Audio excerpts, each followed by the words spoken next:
नमस्ते चिबाई। बहुत दिन से मैं सोच रहा था कि मैं अपने तिपरासा सोसाइटी को कैसे अपलिफ्ट करूं, पॉलिटिक्स को, राजनीति को छोड़कर। तो हमने एक होगा जिनके पास टैलेंट है, पोटेंशियल है, लेकिन पैसे की कमी है, जो यूपीएससी, जो आईएएस ऑफिसर बनना चाहते हैं, जो सिविल सर्विस में काम करना चाहते हैं, जो टीसीएस में काम करना चाहते हैं, लेकिन उनके पास सब कला है, टैलेंट है, होनहार है, लेकिन पैसे की बहुत प्रॉब्लम है।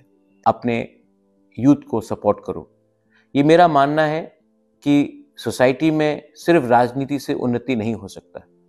हमें अपने यूथ को एक ऐसे मुकाम में भी रखना है, पहुंचाना है, जहां में वो आने वाले दिन में हमारे सोसाइटी को, हमारे दफा को हेल्प कर सके। ये प्रोग्राम मैंने अभी से शुरू किया है और जो लोग इसको अप्लाई करना चाहते हैं, इस लिंक पे क्लिक कीजिए और आप इसमें अगर आपके पास वो क्राइटेरिया है तो आपको ज़रूर मैं खुद भी मिलूँगा और आपको फाइनेंशियली सपोर्ट भी करूँगा। I want my next generation to become IAS officers. I want my next generation to become TCS officers. I want you all to become DMs. I want you to become secretaries, directors, so that in the coming years, you will decide the future of our people, not just politicians. There is more to a society than politics, and I believe that me financially helping you all will be a small step in the right direction. Belai no hambai.